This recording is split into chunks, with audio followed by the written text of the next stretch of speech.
संसो पाने बांधी गांठ, पिछड़े पावे 100 में 60। बिहार का एक लड़का जो पेशे से एक नाई के घर में पैदा हुआ, समाज के दबे कुचले और शोषित वर्ग में उसका जन्म हुआ। जब उसने मैट्रिक की परीक्षा पास की, तब गांव के जमींदार ने उससे पैर दबाने को कहा, लेकिन उसने ठान लिया था कि एक दिन वो अपना पैर मुख्यमंत्री की कुर्सी के नीचे टिका कर रहेगा। ऐसा ही हुआ भी। समय ने ऐसी पलटी मारी कि वो लड़का एक नहीं 2 बार बिहार का मुख्यमंत्री बना। सीएम की कुर्सी से उन्होंने पूरे देश को सामाजिक न्याय का पाठ पढ़ाया और देखते ही देखते लोगों के नायक यानी जन नायक बन गए। हम बात कर रहे हैं भारत रत्न कर्पूरी ठाकुर के, जिन्हें भारत के सर्वोच्च नागरिक सम्मान भारत रत्न से सम्मानित करने का ऐलान हाल ही में किया गया। वही कर्पूरी जो बिहार की राजनीति में गरीब गुरबों की सबसे बड़ी आवाज बनकर उभरे। वही कर्पूरी जिन्हें सामाजिक न्याय के पहरेदारी का बेमिसाल नायक कहा गया। वही कर्पूरी ठाकुर जिन्होंने अपमान का घूंट पीकर बदलाव की इबारत लिखी, जिनकी ईमानदारी और सादगी के लोग आज भी कायल हैं। कर्पूरी ठाकुर ने लड़कपन से ही पिछड़ों पर ऊंची जाति के दबंगई देखी थी और वो खुद भी इसके भुक्तभोगी थे। वंचितों का दर्द दिल में लेकर वो पले बढ़े थे, इसीलिए सामाजिक न्याय का खाका तैयार करना उनके लिए कोई मुश्किल काम नहीं था। उन्होंने न सिर्फ ये खाका तैयार किया बल्कि उसको असल में लागू भी किया। इसके लिए उनको खरी खोटी भी सुनाई गई, लेकिन इरादे के पक्के कर्पूरी ठाकुर अपने जिद पर अड़े रहे। लोग उन्हें जाति सूचक गालियां देते रहे, लेकिन कर्पूरी ठाकुर बेफिक्री के साथ अपना काम करते रहे। सवाल है कि वंचित समाज में पैदा हुए कर्पूरी ठाकुर ने कैसे मुख्यमंत्री तक की कुर्सी का सफर तय किया। आखिर उन्होंने ऐसा क्या किया जिसके इनाम के बतौर उन्हें भारत रत्न देने का ऐलान किया गया। कर्पूरी ठाकुर आखिर सामाजिक न्याय के पुरोधा कैसे बने, इन तमाम बातों को न सिर्फ हमें और आपको, पूरे देश को जानने की जरूरत है। कर्पूरी ठाकुर का जन्म 24 जनवरी 1924 को बिहार के समस्तीपुर जिले के पिंतौजिया गांव में हुआ था, जिसे अब कर्पूरी ग्राम भी कहा जाता है। गोकुलनाथ ठाकुर और राम दुलारी देवी के घर जन्मे कर्पूरी नाई यानी हजाम समुदाय से ताल्लुक रखते थे। पिता गोकुल ठाकुर एक निर्धन किसान थे और माता राम दुलारी देवी एक गृहिणी। पिता खेतीबाड़ी के साथ साथ अपने जातिगत पेशा हजाम का काम करते थे, लेकिन कर्पूरी बचपन से ही पढ़ने लिखने में मेधावी थे। एक तरफ जहां पारिवारिक परिस्थितियां अनुकूल नहीं थी, वहीं दूसरी तरफ बचपन में से ही कर्पूरी के भीतर पढ़ने की रुचि और लालसा भरी हुई थी। उनके गरीब पिता ने किसी तरह जोर तोड़ कर उन्हें पढ़ाया लिखाया। 1940 में मैट्रिक की परीक्षा उन्होंने फर्स्ट डिवीजन यानी कि पहले दर्जे से पास की। ये वो दौर था जब मैट्रिक पास बहुत कम लोग मिलते थे और फर्स्ट डिवीजन से पास करने वाले तो अपवाद माने जाते थे। जब कर्पूरी शहर से रिजल्ट देखकर शाम को पितौजिया पहुंचे और अपने पिता को रिजल्ट बताया, तो उनमें खुशी की लहर दौड़ गई। पिता गोकुल ठाकुर को लगा कि कर्पूरी को उचित संसाधन मिल जाए तो वो आगे और भी पढ़ाई कर सकते हैं। ऐसे में कर्पूरी के पिता उनको गांव के जमींदार के पास ले गए। उन्होंने जमींदार से कहा, ये मेरा बेटा है, पढ़ने में बहुत तेज है, मैट्रिक परीक्षा फर्स्ट डिवीजन से पास किया है। यह सुनकर जमींदार ने शाबाशी देने के बजाय जो कहा, उसने कर्पूरी ठाकुर के दिल और दिमाग को झकझोर कर रख दिया। जमींदार ने कहा, अच्छा फर्स्ट डिवीजन से पास किया है, अब चलो हमारा पैर दबाओ। तुम छोटी जाति के लोग चाहे जितना भी पढ़ लिख कर काबिल हो जाओ, लेकिन तुम्हें हमारा ही काम करना पड़ेगा। जमींदार की यह बात कर्पूरी ठाकुर को चुभ गई। उन्हें ऐसा लगा कि जैसे किसी ने उनके गाल पे तमाचा मार दिया। उस जमाने में कर्पूरी ठाकुर जैसे पिछड़ी जाति के लोगों को इसी तरह अपमान सहना पड़ता था। उनके बच्चे स्कूल न जाकर जमींदारों के छोटे मोटे काम करते थे और उसी से उनका गुजर बसर चलता था। लेकिन कर्पूरी दूसरे किस्म के लड़के थे। उनमें पढ़ने और काबिल बनने की ललक थी, लिहाजा उन्होंने आगे भी अपनी पढ़ाई जारी रखने की ठान ली। ऐसे में उन्होंने बगल के जिला दरभंगा का रुख किया, वही दरभंगा जो आसपास के 1 दर्जन जिलों के लिए शिक्षा का केंद्र माना जाता है। उन्होंने दरभंगा के चंद्रधारी मिथिला कॉलेज यानी सीएम कॉलेज में दाखिला लिया। वो इतने मेहनती थे कि दरभंगा जाने के लिए हर रोज 15 किलोमीटर पैदल चलते थे और फिर ट्रेन पकड़कर दरभंगा पहुंचते थे, फिर उतनी ही दूरी वापस आते थे। उनकी ये मेहनत रंग लाई और उन्होंने इंटर की परीक्षा 2nd डिवीजन से पास कर ली। पर स्थितियां अनुकूल न होने के बावजूद उन्होंने पटना यूनिवर्सिटी में बीए प्रथम वर्ष में दाखिला लिया। इसी बीच देश में स्वतंत्रता आंदोलन तेज हो गया था। अगस्त 1942 का दौर था। महात्मा गांधी ने भारत छोड़ो आंदोलन का बिगुल फूंक दिया था। इस आंदोलन में तमाम स्कूल, कॉलेज और विश्वविद्यालय के छात्रों ने हिस्सा लिया। नौजवान कर्पूरी भी अपनी पढ़ाई छोड़कर जंगे आजादी में कूद पड़े। इसी बीच जयप्रकाश नारायण, डॉक्टर राम मनोहर लोहिया, आचार्य नरेंद्र देव, राम अवतार शर्मा, राजेंद्र नारायण शर्मा, शारदा प्रसाद झा, रामाकांत पाठक जैसे क्रांतिकारी नेताओं से उनकी संगति हुई। वो जयप्रकाश नारायण के संगठन आजाद दस्ता में शामिल हो गए। इस दस्ता का हिस्सा रहते हुए वो नेपाल गए और वहां अंडरग्राउंड हो चुके जेपी से उनकी मुलाकात हुई। इस बीच ही अध्यापक के रूप में पितौझिया के मिडिल स्कूल में वो टीचर के रूप में भी नियुक्त हुए। उन्होंने हेडमास्टर के रूप में भी कार्य किया, लेकिन गुलाम भारत को मुक्त कराने की छटपटाहट ने उन्हें अध्यापन के कार्य में ज्यादा दिन तक टिकने नहीं दिया। जेपी कर्पूरी से बेहद प्रभावित थे, लिहाजा उन्होंने कर्पूरी ठाकुर को कांग्रेस सोशलिस्ट पार्टी में शामिल होने के लिए न्योता दिया। ये वही पार्टी थी जिसकी स्थापना 1934 में जेपी, राम मनोहर लोहिया और आचार्य नरेंद्र देव ने मिलकर की थी। यह कांग्रेस के भीतर ही एक सक्रिय गुट था जो गांधी के कुछ विचारों से असहमति रखता था। कर्पूरी को जेपी का सानिध्य तो मिला ही, लोहिया ने भी उनको राजनीति का पाठ पढ़ाया। ऐसे में कर्पूरी लोहिया के भी करीबी हो गए। लिहाजा कर्पूरी ठाकुर 1946 में सोशलिस्ट पार्टी में शामिल हो गए। जब 1947 में मुल्क आजाद हुआ तो सोशलिस्ट पार्टी का यह गुट कांग्रेस से अलग हो गया। देश में सोशलिस्ट पार्टी के रूप में नया राजनीतिक संगठन खड़ा हुआ। पार्टी कार्यकर्ताओं और आम लोगों के बीच उनकी लोकप्रियता धीरे धीरे बढ़ने लगी। वक्त बीता, 1952 का साल आया, जब देश में पहले आम चुनाव के साथ साथ विधानसभा के भी चुनाव होने थे। पार्टी के आदेश पर कर्पूरी ठाकुर ने 1952 में ताजपुर निर्वाचन क्षेत्र से बिहार विधानसभा का चुनाव लड़ा और इसमें जीत भी हासिल की। उधर सोशलिस्ट पार्टी और जेपी कृपलानी के नेतृत्व वाली किसान मजदूर प्रजा पार्टी का विलय हो गया और नए पार्टी का नाम रखा गया प्रजा सोशलिस्ट पार्टी। अब कर्पूरी भी प्रजा सोशलिस्ट पार्टी के सदस्य थे, लेकिन 1964 में प्रजा सोशलिस्ट पार्टी में भी दरार पड़ गई।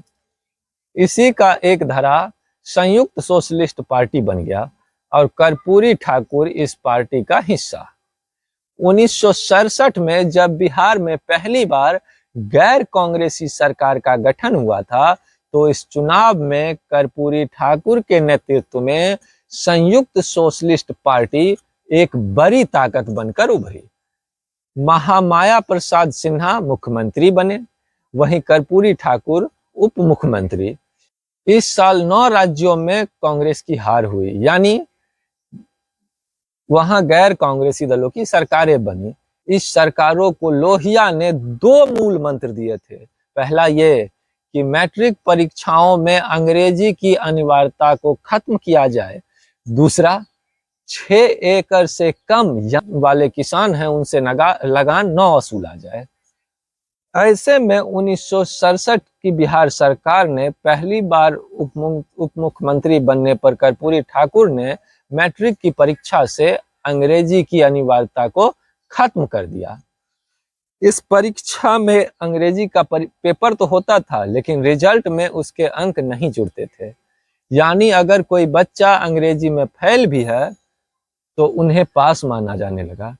बिहार बोर्ड में अभी भी यही नियम लागू है। उस दौर में अंग्रेजी में फेल मैट्रिक पास लोगों का मजाक कर्पूरी डिवीजन कहकर उड़ाया जाता था। असल में उस दौरान अंग्रेजी में शिक्षा सिर्फ अभिजात वर्गों, यूं कहो कि अमीर लोगों के कब्जे में थी। दूसरी तरफ ग्रामीण इलाके के गरीब विद्यार्थी अंग्रेजी से कोसों दूर थे।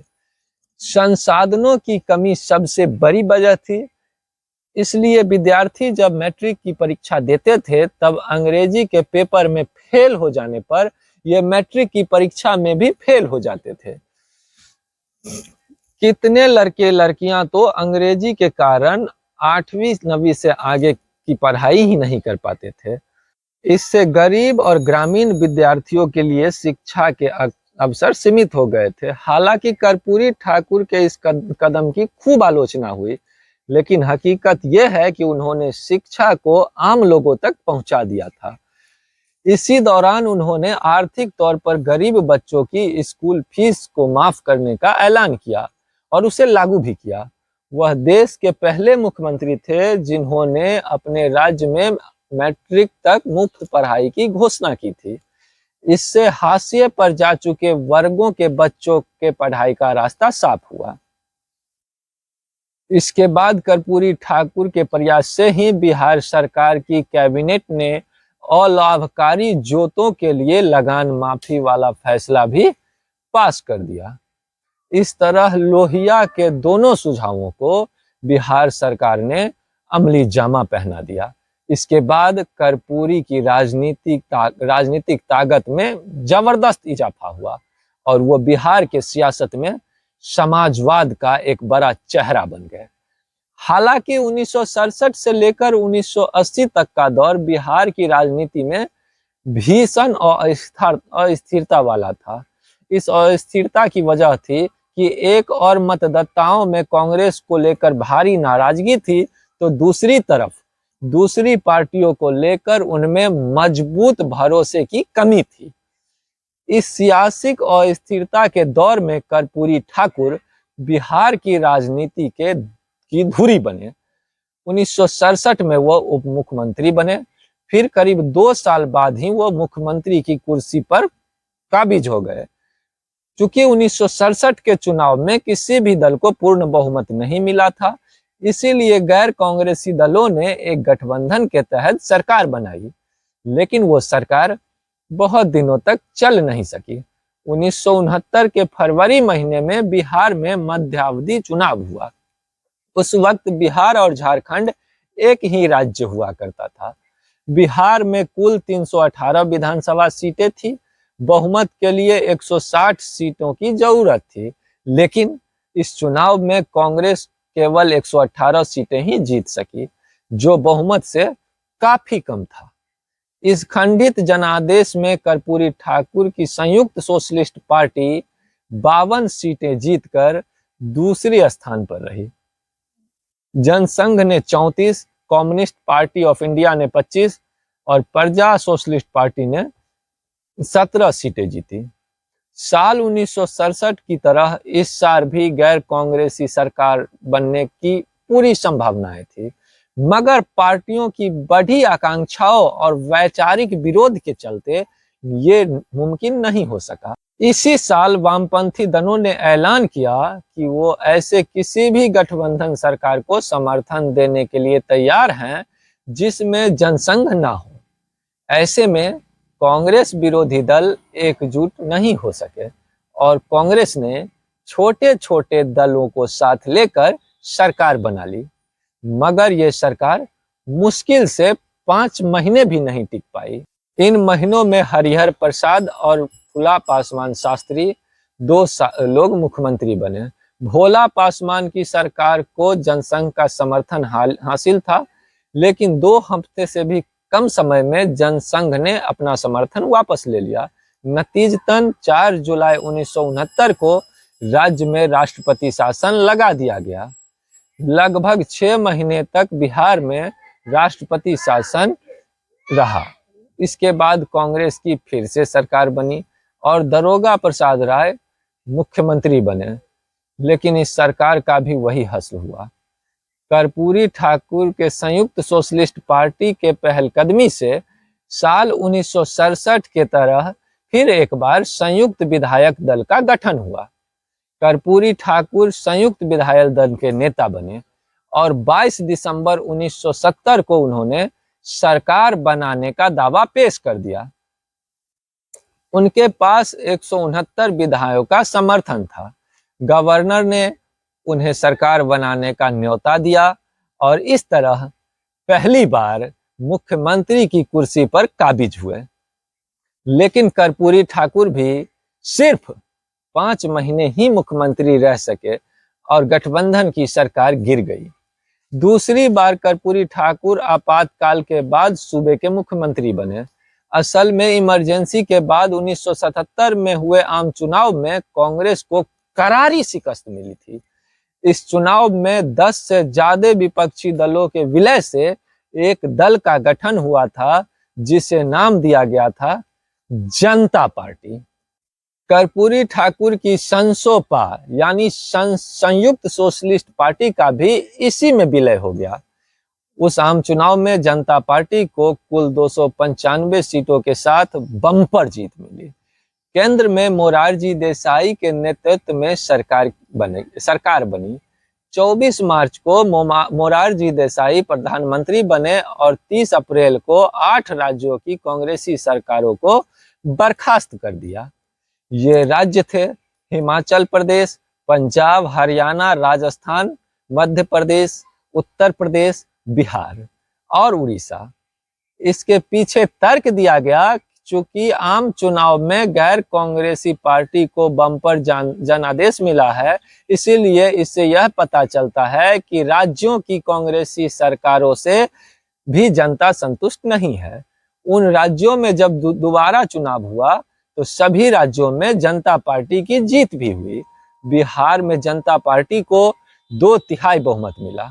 मुख्यमंत्री पद वाले कई दावेदारों को पछाड़ कर कर्पूरी ठाकुर दूसरी और अंतिम बार बिहार के मुख्यमंत्री बने। कर्पूरी का बतौर सीएम यह कार्यकाल पहले की अपेक्षा ज्यादा लंबा और दमदार रहा। यही वो कार्यकाल था जब शिक्षा और सरकारी नौकरियों में पिछड़ों के लिए आरक्षण लागू कर कर्पूरी ठाकुर सामाजिक न्याय के मसीहा बन गए। असल में जब 1969 में कर्पूरी पहली बार सीएम बने तभी उन्होंने पिछड़ों की राजनीति की शुरुआत कर दी थी। राजकाज और शासन में पिछड़ी जातियों की हिस्सेदारी की मांग कोई नई बात नहीं है। उनके राजनीतिक गुरु और कद्दावर समाजवादी नेता राम मनोहर लोहिया और भी पहले से पिछड़े वर्ग की राजनीति कर रहे थे। सोशलिस्ट पार्टी और दूसरे समाजवादी दल एक जमाने से पिछड़े वर्ग की भलाई का मुद्दा उठा रहे थे, इसलिए कर्पूरी भी राजकाज और शासन में पिछड़ों की हिस्सेदारी को लेकर बहुत मुखर थे। 1971 में जिस साल कर्पूरी ने पहली बार मुख्यमंत्री बनने के बाद इस्तीफा दिया था, उसी साल बिहार सरकार ने मुंगेरी लाल कमीशन का गठन किया था। इस आयोग का मकसद बिहार में पिछड़े वर्गों की सामाजिक और आर्थिक स्थिति का पता लगाना था। आयोग ने फरवरी 1976 में अपनी रिपोर्ट बिहार सरकार को सौंप दी और 128 जातियों को अन्य पिछड़ा वर्ग यानी ओबीसी और 93 जातियों को अति पिछड़ा वर्ग में शामिल करते हुए सरकारी नौकरियों में 26% और शैक्षणिक संस्थानों में 24% आरक्षण की सिफारिश की। पर तब की बिहार सरकार ने इस आयोग की सिफारिश को लागू कराने की कोशिश नहीं की। लेकिन जब कर्पूरी ठाकुर सत्ता में आए तब उन्होंने मुंगेरी लाल कमीशन के रिपोर्ट को विधानसभा में पेश किया। उन्होंने 11 नवंबर 1977 को मुंगेरी लाल समिति की सिफारिश को लागू कर दी। कर्पूरी ठाकुर ने बिहार में सरकारी नौकरी में पिछड़ों के लिए 20% आरक्षण का कानून बनाया। इसमें दिलचस्प बात यह थी कि उन्होंने पिछड़े वर्ग के अंदर अति पिछड़े वर्गों की पहचान की और 20% आरक्षण को इन दो वर्गों के बीच बांट दिया। यह पहली बार था जब किसी राज्य में अति पिछड़े वर्गों की भी पहचान की गई थी। कर्पूरी ने वो कर दिखाया जिसे अब तक भारत की कोई भी केंद्र सरकार या राज्य सरकार नहीं कर पाई थी। तभी राष्ट्रीय स्तर पर भी शिक्षा और नौकरियों में भी पिछड़ा आरक्षण की मांग जोर पकड़ने लगी। वक्त की नब्ज पकड़ते हुए मोरारजी देसाई ने 20 दिसंबर 1978 को मंडल आयोग का गठन किया, जिसने देश की राजनीति बदल कर रख दी। मुंगेरी लाल कमीशन को लागू कर राज्यों की नौकरियों में आरक्षण लागू करने के चलते कर्पूरी हमेशा के लिए सवर्णों के दुश्मन बन गए। बिहार के आम लोगों ने तो उनकी आलोचना की ही, उनके साथ के सवर्ण विधायक भी उनके दुश्मन बन गए। वहीं जब उन्होंने बिहार में जब हदबंदी लागू करना चाहा ताकि गरीब गुरबों को भी जमीन में हिस्सेदारी मिले, तब पिछड़े वर्ग के वैसे विधायक जिसके पास खूब जमीनें थे वो भी कर्पूरी के खिलाफ हो गए। मतलब ये कि वो समाज के दबे कुचले शोषित गरीब और हाशिए पर जा चुके लोगों के लिए जो कुछ करना चाहते थे उसमें उसके साथी विधायकों ने ही उनका साथ छोड़ दिया। लेकिन कर्पूरी बिहार की परंपरागत व्यवस्था में करोड़ों वंचितों की आवाज बने रहे, क्योंकि पार्टी के ज्यादातर विधायक उनके खिलाफ हो गए थे। इसीलिए पार्टी में लगातार विवाद गहराता। पार्टी में बढ़ते विरोध को देखते हुए कर्पूरी ठाकुर ने 21 अप्रैल 1979 को पद से इस्तीफा दे दिया। 1980 में केंद्र और बिहार दोनों जगह कांग्रेस की सरकार आ गई। इसके बाद बिहार में लगातार कांग्रेस के मुख्यमंत्री बनते रहे। कर्पूरी ठाकुर विपक्ष की राजनीति करते रहे। 17 फरवरी 1988 को अचानक उनकी तबीयत बिगड़ी और कर्पूरी ठाकुर का निधन हो गया। भले ही कर्पूरी ठाकुर नहीं रहे, लेकिन सामाजिक न्याय का उनका नारा आज भी बिहार में बुलंद है। ईमानदार और सादगी भरी जिंदगी जीने वाले कर्पूरी कितने महान थे, इसका अंदाजा इस बात से लगाइए कि जब वो इस दुनिया को से गए तो विरासत में अपने बच्चों के लिए घर के नाम पर सिर्फ एक झोपड़ी छोड़कर गए थे। न उनके बैंक खाते में पैसे थे, न ही कोई संपत्ति थी। वो इतने ईमानदार और साधारण थे कि जब 1952 में विधायक बने तब भी उन्होंने खुद के लिए एक कोट तक नहीं खरीदी थी। विधायक बनने के बाद कर्पूरी बाबू को एक प्रतिनिधि मंडल के साथ यूरोप जाना था, मगर उनके पास एक कोट तक नहीं था। एक दोस्त से कोट उधार मांगा, वो भी बहुत पुराना था। जैसे तैसे करके कर्पूरी ठाकुर मैनेज किया और वही कोट लेकर वो यूरोप गए। कर्पूरी प्रतिनिधि मंडल के साथ जब यूगोस्लाविया गए तब वहां के तत्कालीन राष्ट्रपति मार्शल टीटो ने देखा कि उनका कोट फंसा हुआ है, लिहाजा उन्होंने कर्पूरी को एक कोट गिफ्ट किया। अगर आज कर्पूरी ठाकुर को भारत रत्न मिला है तो सिर्फ इसलिए कि वो भारतीय राजनीति में अभी भी प्रासंगिक हैं। 70 के दशक में उन्होंने जो भी कदम उठाए वो सब उस कालखंड में विवादास्पद रहे। उन पर विवाद हुआ, बात चाहे पिछड़ा और अति पिछड़ा आरक्षण की करे या मुफ्त शिक्षा की करे, कर्पूरी ठाकुर के सभी विचार तब विवादित थे, लेकिन अब मौजूदा वक्त में लगभग उनके सभी फैसले अपनाए गए हैं। चाहे केंद्र की सरकार हो या राज्य सरकारों की बात करें, सभी ने उनकी नीति को अपनाया और अपने यहाँ लागू किया है।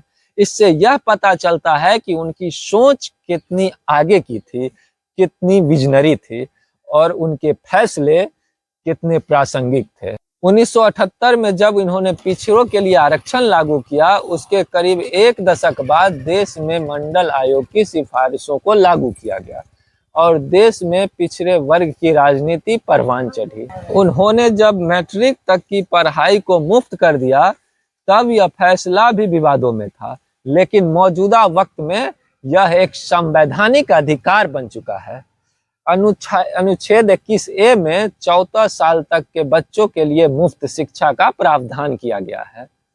सामंती अत्याचार से लड़ने के लिए कर्पूरी ठाकुर ने दलितों के हाथों में भी हथियार का लाइसेंस देने की मांग उठाई थी, लेकिन केंद्र सरकार की सहमति नहीं मिलने के कारण देश में यह लागू नहीं हो सका।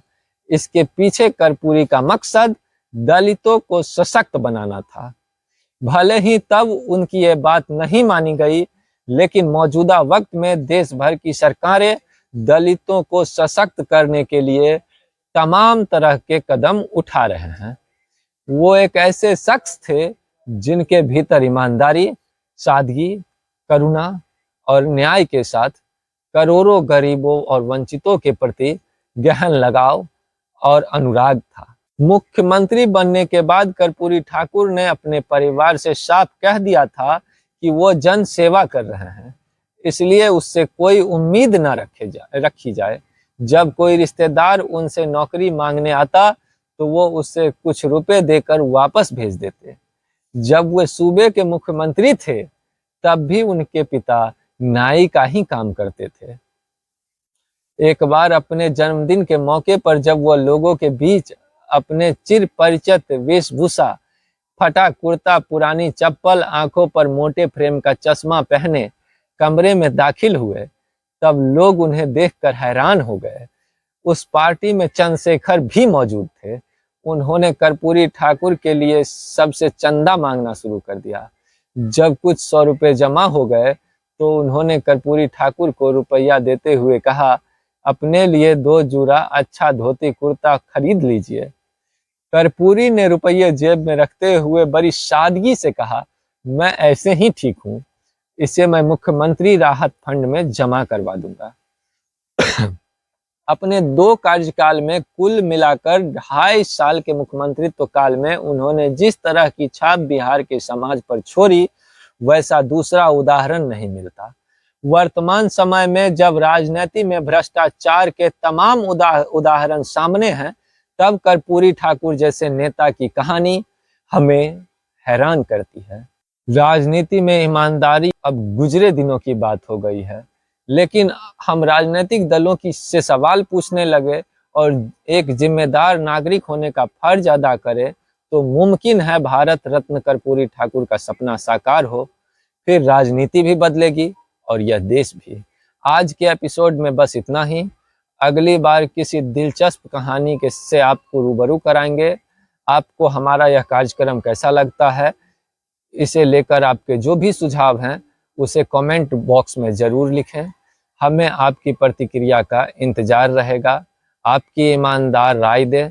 तब तक के लिए धन्यवाद। मैं अभिषेक सिंह और आप देख रहे हैं क्राइम सिटीज। आगे फिर मुलाकात होगी, तब तक के लिए धन्यवाद।